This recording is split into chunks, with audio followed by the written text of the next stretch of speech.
We're a fully EV independent here in Cheltenham. I started this business in 2018 after a career with my family business, Cleevely Motors. I set up EV as a separate business because, like you, I'm sure, I wasn't too sure where EV was going. Was it going to be EV? Was it going to be hydrogen? What's the future of our trade? So I was fairly convinced behind EV, but not enough to put and sink everything the 60 years of my family's history has had within the independent aftermarket. So I set up EV as a separate company to run alongside, to develop in the background and see if it turns into a viable business option. Is there enough interest in electric vehicles to run an independent garage solely on that as its main fuel type? So Cleevely Motors has been established since 1962. My grandfather started it. I worked with my dad and my uncle. But where was it going to go? What was the fuel types? How were cars going to move on? I didn't think that it was the right thing just to change Cleevely Motors into an EV specialist independent, so I created Cleevely Electric Vehicles in 2018 to run alongside the family business, and it took the risk off of the family name. So jumped straight in, bought my first electric car, a Nissan Leaf in 2017 as a learning tool, and completely fell in love with everything that was EV, the way that they drove, the people that used them, the environmental benefits, and so embarked on a journey of how an EV garage, whether it can stand on its own 2 feet. So why did I choose EV? So I've got some slides to go along with this as well. But that is my mate Pete from Heathrow, who you might recognise, eating brake pads, because that's the kind of thing he does. But, so why did I choose EV? I've always been a bit of an environmentalist. I know sometimes petrolheads and environmentalists don't really go together. I did motorsport for 20 odd years as well. But deep down, I always wanted to do the best we could for the planet with sustainability, ecology, all that kind of thing. That's led me down the EV route. I'd had solar panels on my house for 10 years before, and now I've put them on the workshop as well.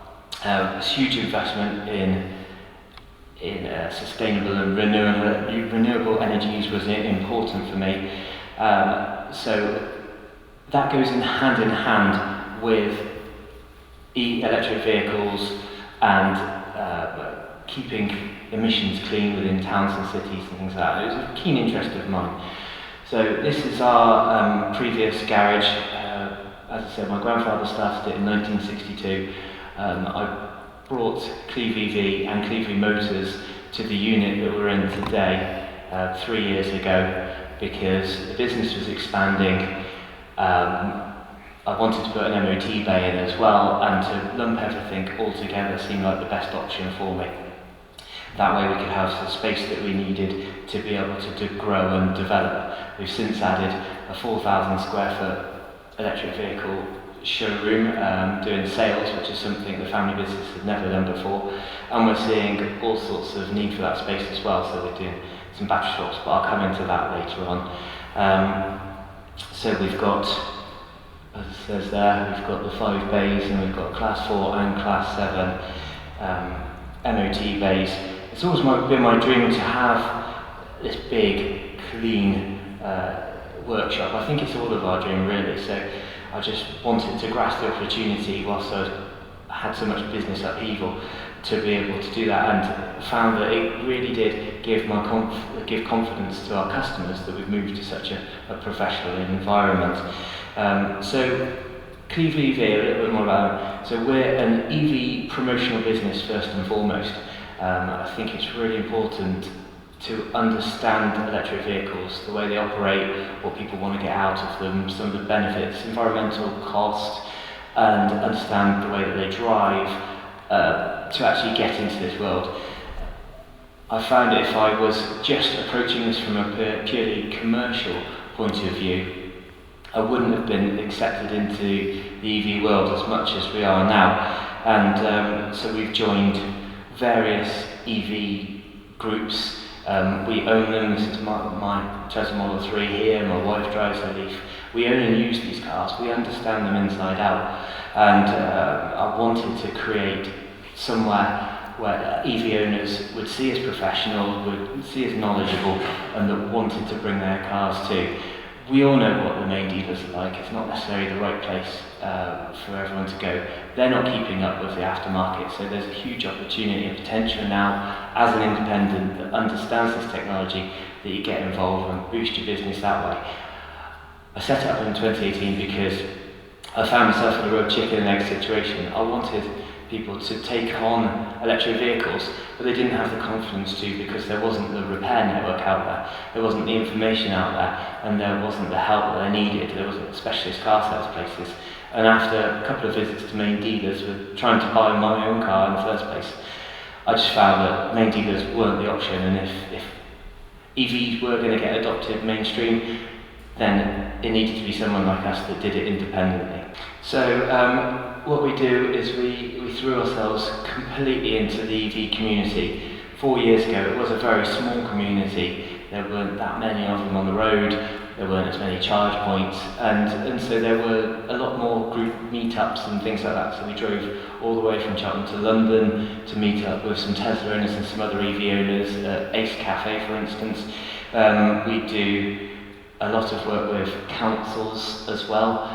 So this is at Cheltenham Town Hall, where we've been asked by the council to come and demonstrate some of the cars, come and stand to the public and talk to the public all day about electric vehicles and how they operate and all the same questions that people want to hear. You don't need to know in-depth knowledge, but the public just want to know how you charge them, how you use them, what the benefits are, all those kinds of things. And we've since adopted an electric courtesy car as well to help with that whole passage of transferring from ICE vehicles into EV. So we've also done things like owners meets as well. It's just important to throw yourself in, to invite the owners so they can see the space and understand some of the repairs that are going on and show that we're knowledgeable as well about it. Our investment has been in time largely, as well as some of the infrastructure and tooling that we've put in.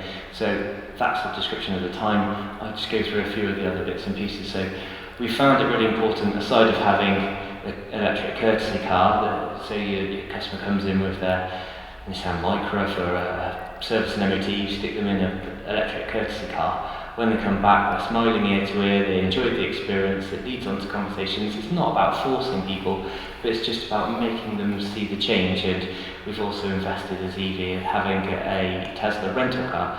So bums in seats changes people's attitudes about electric vehicles. So we've got charge points here, as you saw on the last slide, and we've got a really basic high voltage tooling. So your multimeters and bits and pieces. So this is showing off the chains and the safety features that you need to have just to make sure that you and your colleagues are safe. But some of the tooling that we've seen is actually fairly basic. So there's, on this next slide, we've got the safety features. We have those. We don't use them day to day, but they're here should we need them. And on the next slide, we've got the basic tooling. So you saw a multimeter there, an insulation tester, and a few insulated tools. Once you've isolated that high voltage, you don't need as many high voltage tools. So this is one of the first jobs that I had come in. Is actually an 80 volt battery out of an electric forklift that had been just left to die. So as you'll see, recognise that you can actually put water in it, so lead acid battery, nothing too complicated, but after putting 50 to 60 litres of water in this battery and then charging the cells up in batches, because I only had a 12 volt charger, I was able to get that electric forklift back up and running again, get the battery healthy, and that has actually become one of our main tools within the workshop. So we've also got this battery lift, and this is absolutely invaluable for some of the jobs that I'll show you later on. It was fairly costly. It's probably one of our biggest expenses other than the forklift, and they're a couple of grand. And if you're not doing battery jobs day in, day out, weekly, you think, when do I actually need it? But a couple of times of trying to drop a battery out on trolley jacks or axle stands, and you're grovelling around on the floor bolting it back up, you'll soon realise that this is a tool that, okay, you might not need straight away, but certainly in the future you will be needing. Then we've got, so this is a cell out of a Nissan Leaf, and we've got some simple battery cell charging technology. Just you can use chargers from remote control cars. Just got to get the right voltages and balance those cells before you go putting them in. So making sure that the cells are balanced to the rest of the pack, that is, with voltage is key that we do that. But most of our work is basic servicing work. We see a large proportion of Tesla from around the country. It is service work as you know it now, so it's not your oil and filter change in your air filter, but they do have pollen filters, they have steering, suspension, brakes, and the brakes is quite an interesting one because they tend to corrode rather than wearing out, as we know. So it's just a different way of thinking about it, but remembering to service the actual functions of the car, treat it as a car and not worry too much about the power plant, we found quite an early learning, I think. We do a few high voltage repairs here and there, so that's a Nissan Leaf day that we actually had. They seem to come in batches, as I'm sure you have in your workshop, where you get a number of cars all at the same time. So we had a load of red Teslas on the last slide. These we've got a load of grey and black Leafs all in one day for servicing work and bits and pieces. So, but we do high voltage repairs here and there. We're doing aircon repairs and regassing. So it's on the 1, 2, 3, 4 YF gas. So understanding and having the correct and latest tooling for that. But this is what I was talking about with brake repairs. So this is a Tesla Model S from brake caliper. With regen being so strong, we're finding that the brake pads, you've got an aluminium caliper and a steel brake pad, and they just end up seizing in place. The customer hardly knows because they never actually brake, or they brake very rarely.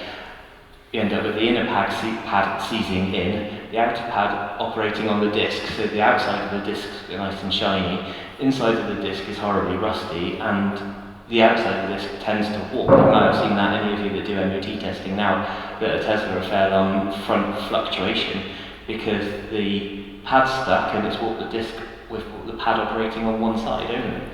So it's things like that, and we carry brakes in stock. Now, what other jobs are we seeing? So we've got, this is corroded brakes, and an example of what we're seeing on the inside, and this is on a Nissan Leaf, and they look horrendous, and quite often it's quite dangerous, but the customer will never know because they look nice and shiny on the inside. So there is servicing needs to be done, and education, as long as we educate ourselves and we know this, we can educate customers, make sure that they continue to have their cars looked after in the way that has traditionally happened, because it is so important.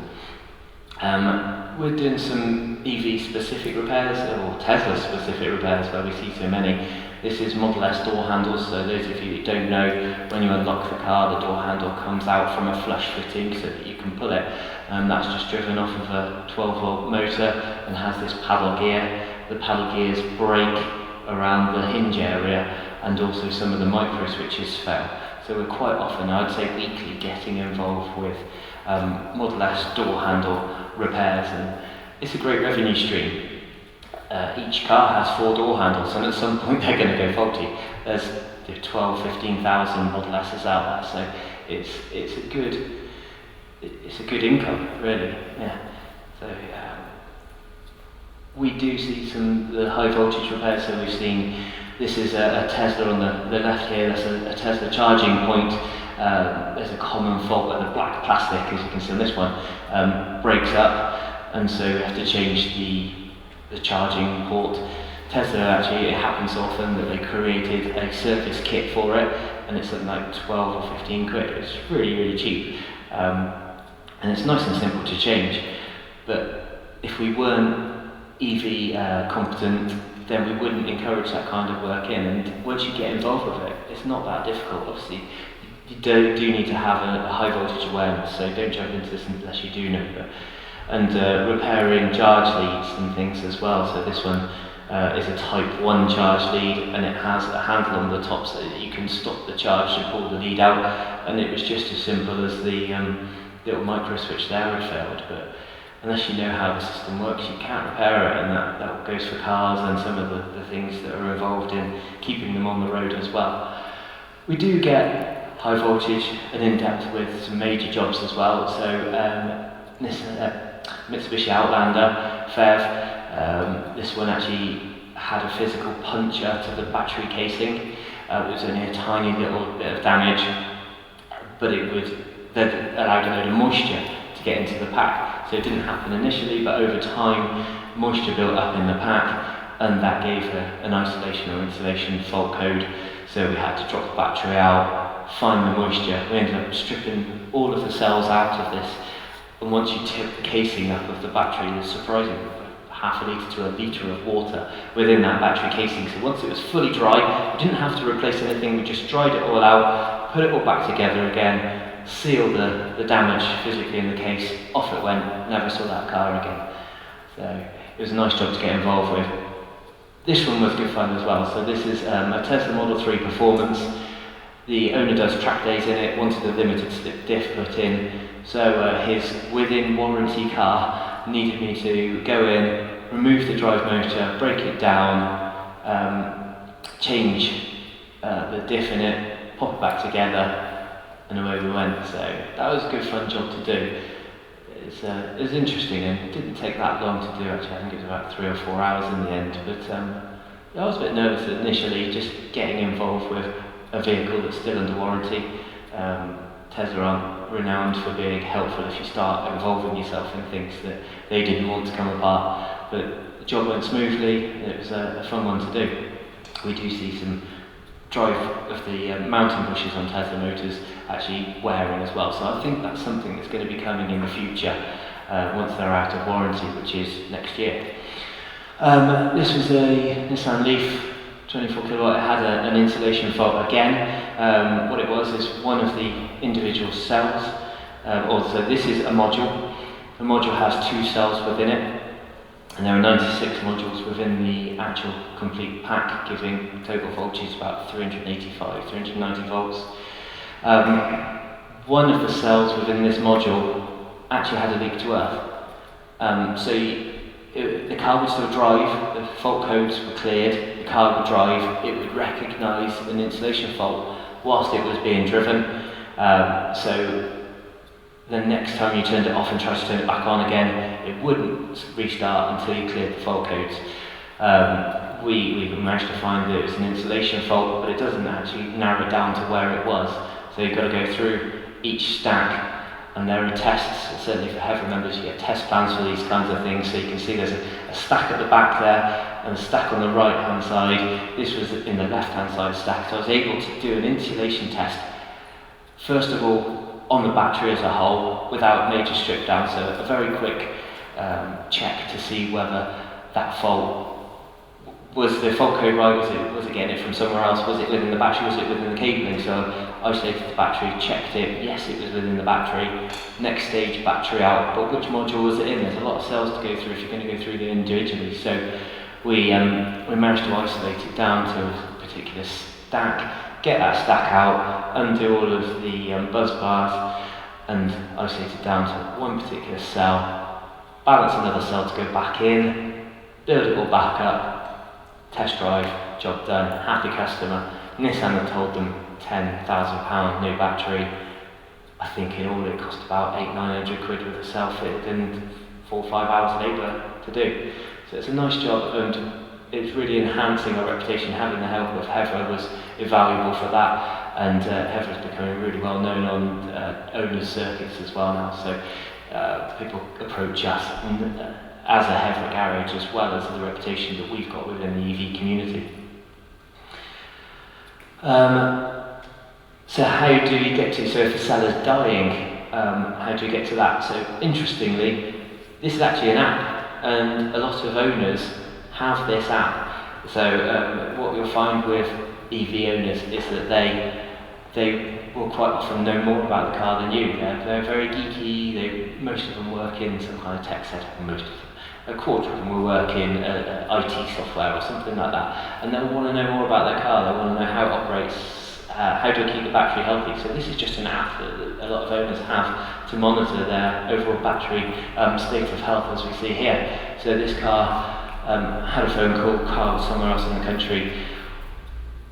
I've got a faulty cell, and so I said, well, send me a leaf spy report. I want to see it for myself before we start getting too involved. You might have made a mistake, but there's a huge difference. So that's the difference between the best of the worst cells within the pack. And you can draw this information out just of the OBD socket with a downloadable app, and you can quite rightly see there that the cell 29, or module 29, or cell 29 was struggling.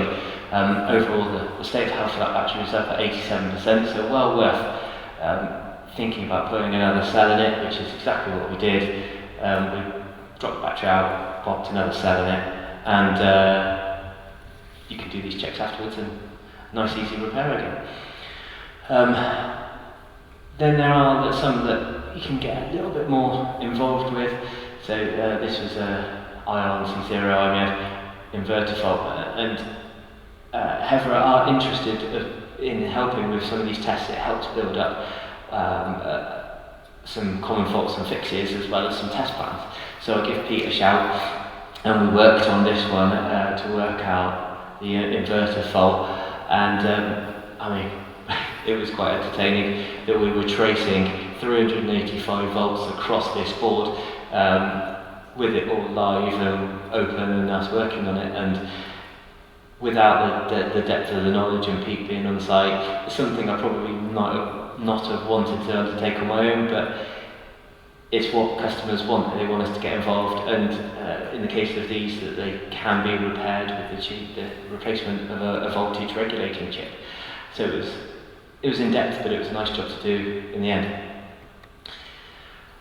We work with a Dutch company that offer their Nissan Leaf Mad, or Nissan Mad, so they offer extensions and upgrades, and this is one of the extenders. I thought it was quite nice to throw into the slideshow as something we do. So on top of the 24, 30 or 40 kilowatt or even 62 kilowatt hours batteries that the Nissan Leaf is already available with, depending on the year, you can add, well, this is actually 17.6, but they've now, the Dutch company have upped their offering, and you can have 11, 22 or 33 additional kilowatts running in parallel, sat in the boot of your car. So there's the potential to have a 95 kilowatt hour battery in a Nissan Leaf, which will be certainly better than my own Tesla. And it's a really fun thing to do. So yes, it's quite costly, but what we're finding, and the reason why I want to do this, is that there's EV owners are very fanatical about their cars, and they like to keep them on the road. It becomes part of the family, and back to that traditional way of owning a car where it is part of the family. It's got its own personality, whereas I found so often with just generic petrol and diesel car, the car becomes just a domestic white good. It's just something that they use. They don't love it, it comes in filthy, they don't give monkeys about it. But with EV owners, they're very passionate about their cars, and they like to do upgrades.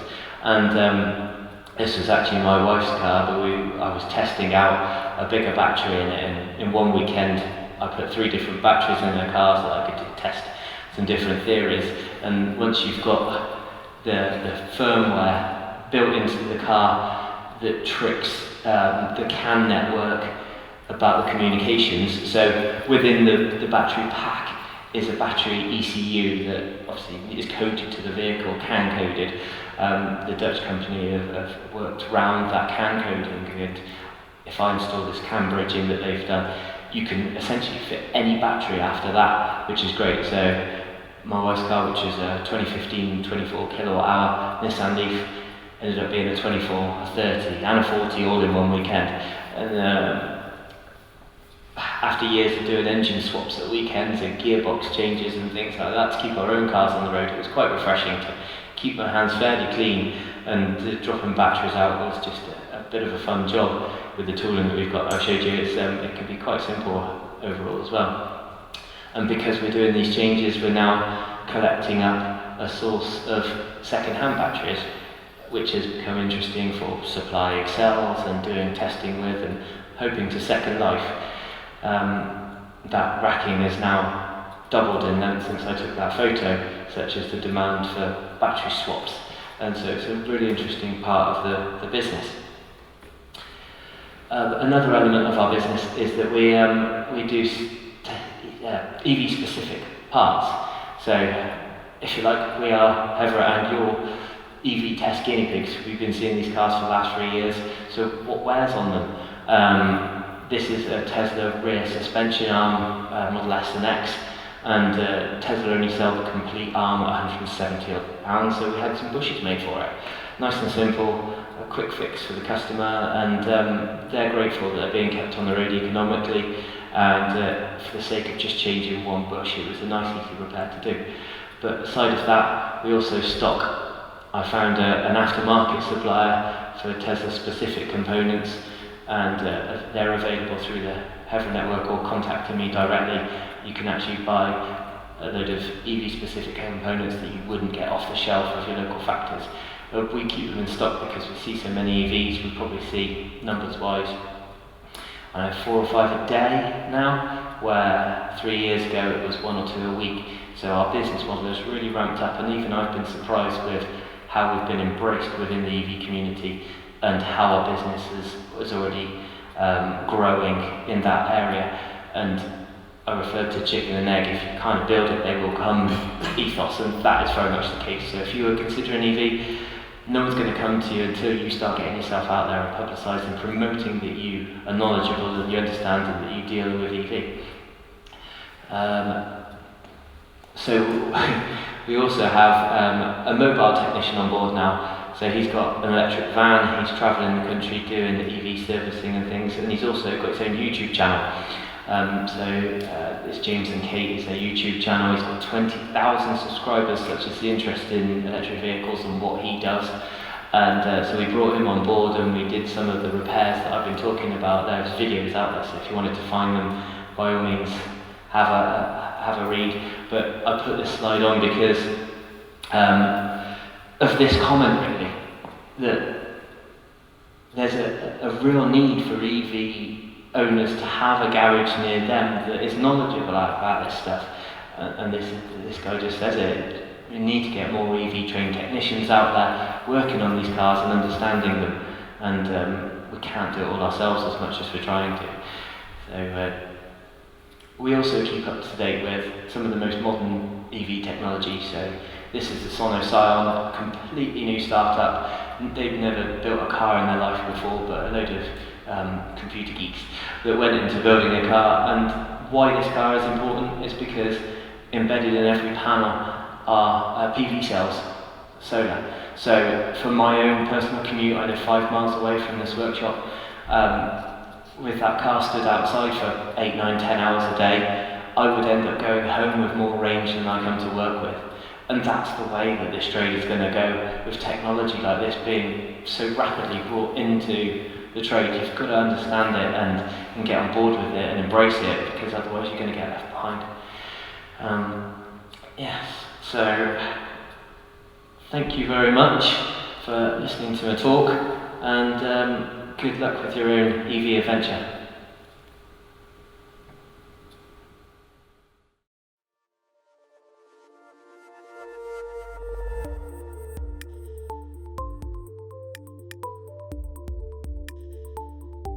Febi recommends that any diagnosis and maintenance is carried out by a fully trained vehicle technician. A wheel bearing failure is often associated with a droning or rumbling noise whilst driving, with the noise increasing under load or during cornering. As a wheel bearing is a key safety component, choosing the right replacement is an essential part of any repair. Febi has a comprehensive range of wheel bearings, from the simple single tapered roller bearing to the compact wheel bearings that feature more peripheral functions on each generation. For example, the Generation 1 has a double row angular ball bearing with or without a magnetic reluctor seal. Generation 2 has a double-row sealed angular ball bearing with a conventional toothed wheel or magnetic reluctor seal. Generation 3 has a double-row sealed angular ball bearing with an orbitally formed shoulder and a magnetic reluctor seal and/or sensor. The featured vehicle is fitted with a Generation 3 front wheel bearing, which had become noisy in operation and required replacing. Before starting any work, it is essential that the vehicle manufacturer's repair procedures are checked and followed, and any special tools required are obtained before replacing the wheel bearing. Firstly, the hub retaining bolt needs to be slackened, then the vehicle should be raised and the wheel removed. Inspect any surrounding parts for wear and remove the front brake assembly, ensuring the brake caliper is supported in order that there is no excess strain on the brake hose. With the brake assembly removed, the lower suspension arm needs unbolting from the swivel joint. This gives enough movement for the drive shaft to be removed from the bearing assembly. The drive shaft also requires to be supported during this repair, so no excess strain is on the inner joint. This allows access to the 4 retaining bolts, which hold the bearing assembly to the steering housing. On removal, the old bearing assembly needs to be freed from the housing with a hammer. This is due to corrosion. Once removed, the old bearing should be inspected for any inconsistent wear issues, and the new febi bearing kit, including new bolts, prepared for fitting. This bearing has a magnetic reluctor seal for the wheel speed sensor. While handling this bearing, avoid contaminating it or damaging the magnetic seal before it is fitted. Before the new bearing is fitted, the housing requires cleaning to make sure the new part fits freely and accurately. Once the new part is fitted into the housing, the new retaining bolts are tightened to the manufacturer's specification. With the new bearing in place, the drive shaft needs to be refitted and the new hub retaining bolt initially tightened. The lower suspension arm should be reattached to the lower swivel joint and all fixings are tightened. Next, fit the brake components back into place. However, in this case, new brake disc and pads were required as the old parts were in need of replacing. This should be carried out on both sides of the vehicle. Once the steering, suspension, brake and driven components have been assembled, the road wheel can be refitted. With a second mechanic pressing on the brake pedal, tighten the hub retaining bolt, then lower the vehicle onto its wheels for a final tightening procedure. With the vehicle repaired, the car should be road tested for smoothness of operation.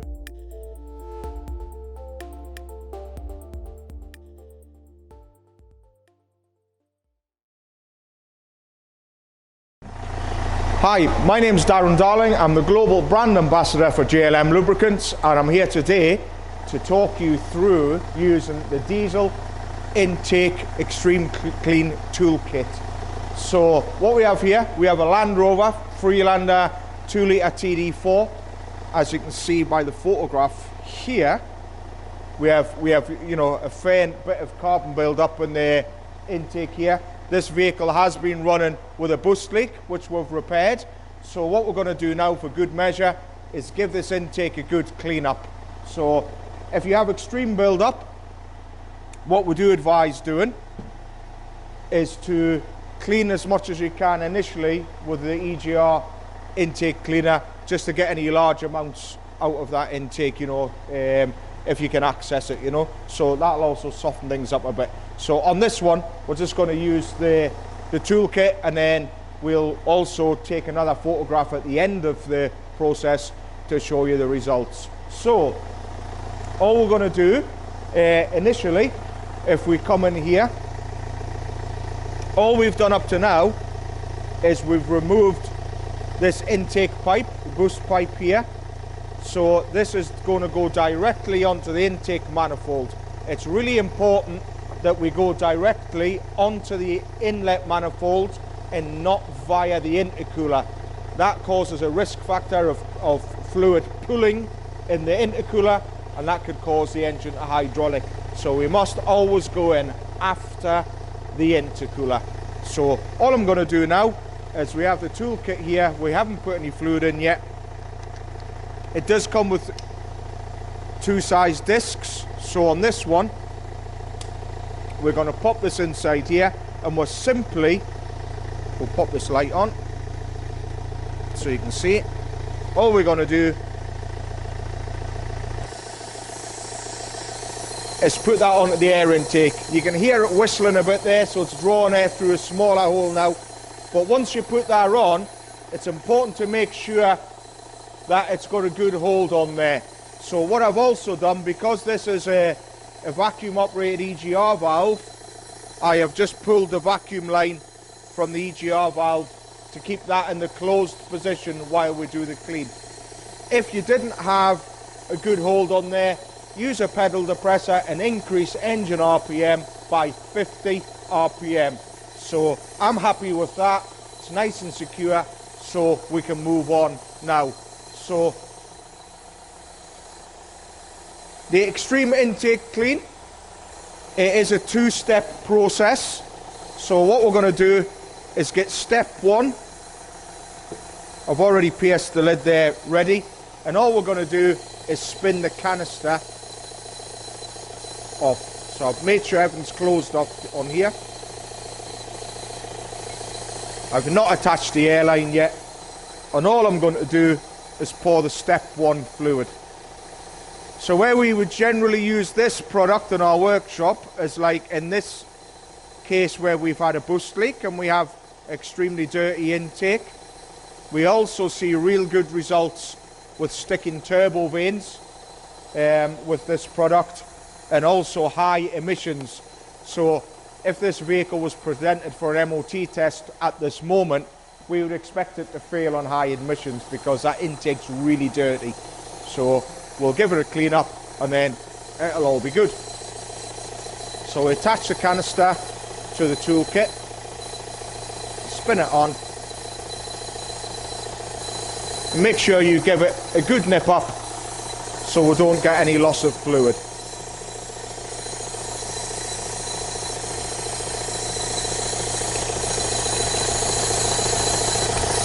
So all we've done now is attached our airline,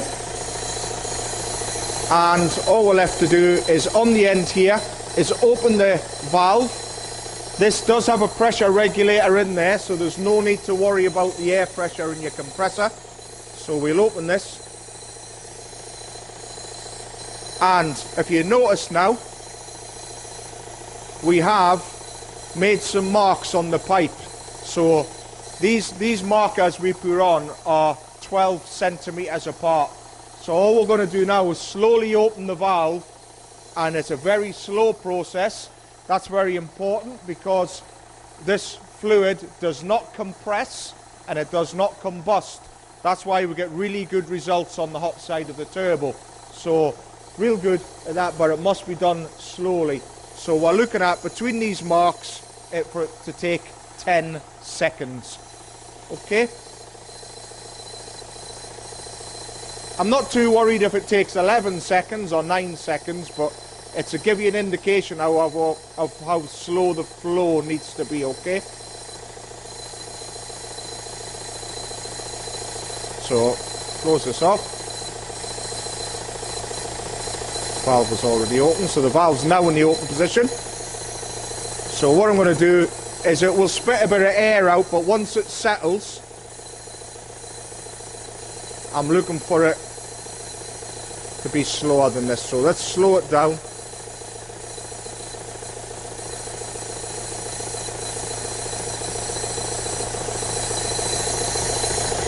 And then that's approximately 10 seconds to go between one mark, okay?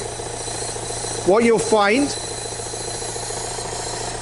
as the air pressure settles in there, you know, you don't need to stand and watch this for the whole process, you know.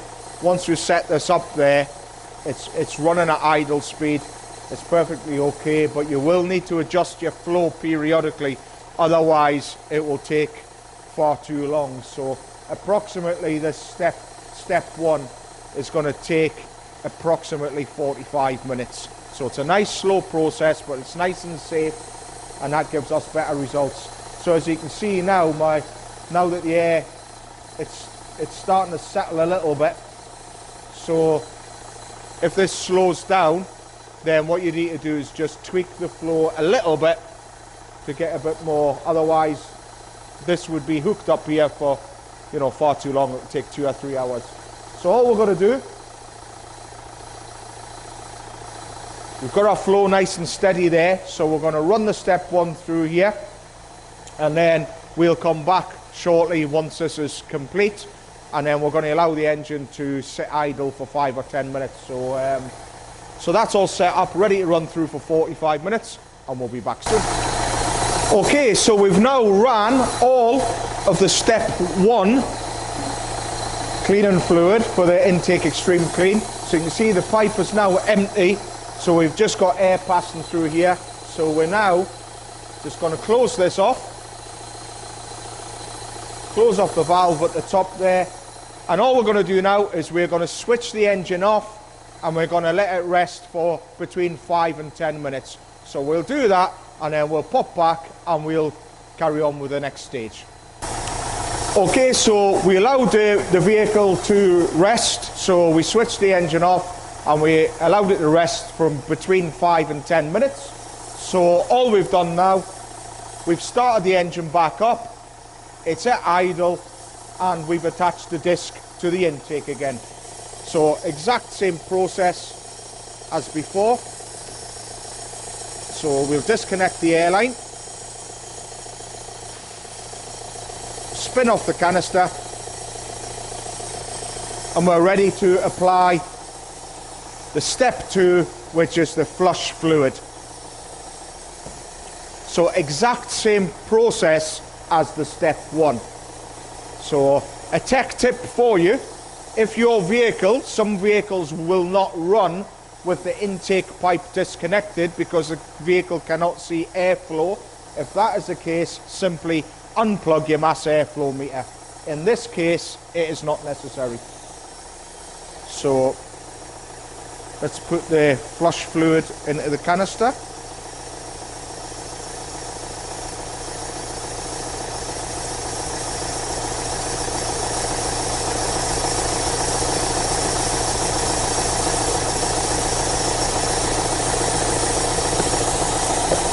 Okay.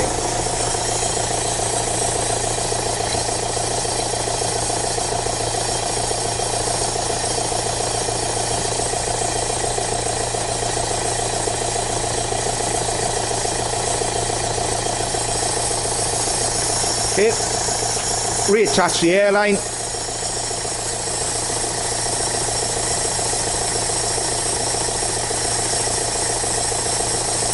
And then again, we're adjusting the flow the same as before.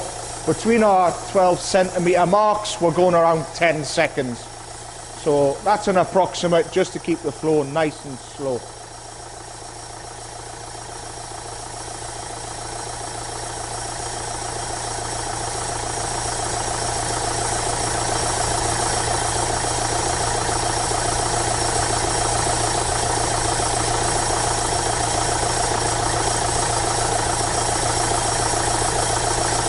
So that's the flow about right now.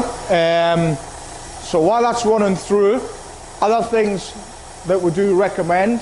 So after we've road tested this vehicle, we will come back and we're going to use an engine oil flush on this and some premium engine oil. So we do recommend an engine oil and filter change after you do an intake clean.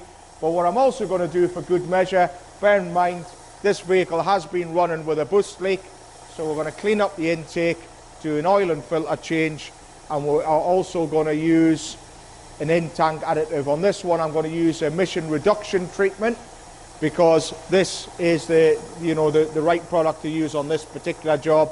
But you could use the injector cleaner in there or the emission reduction treatment. So that's what I'm going to use on this. So once I'm finished running this through, I'll put this in the tank before road test, and then after my road test, we'll do the engine oil with the oil flush first, and that'll be job done. So while this is running through, we'll allow this to complete, and then we'll come back and go through the next part of the process for you. Okay, so we've now removed the toolkit because we've finished the step 2, and all we're left to do now is refit the intake pipe. We've put a treatment in the tank.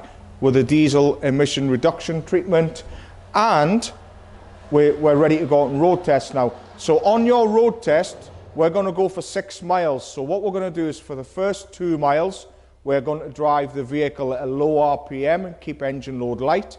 Then for the middle part of the road test, we're going to go 2,000 to 3,000 RPM, a little bit off and on the throttle, get the turbo working. And then for the final part of the road test, we will go up right through the entire rev range and get, you know, give it a good clean out. So, but what's interesting as well is if we come in here from when we used the bore scope before. So this is what we started with. We haven't road tested the vehicle yet. We're going to build it up. So it was a natural time to take another photograph. So we just took a photograph in there in the intake, so you can see a dramatic improvement round the EGR valve. So this was before, this was after. So we're expecting to see, you know, a good improvement in drivability as well when we road test this. So, and then when we're finished, all we need to do, left to do now, is when we come back, we'll use the engine oil flush and some good quality JLM engine oil in there, and then that'll be it, job done. Okay, folks, for more information, if you visit our website, jlmlubricants.com, don't forget to give this video a like and share our YouTube channel at JLM Lubricants. Cheers guys, thanks for watching.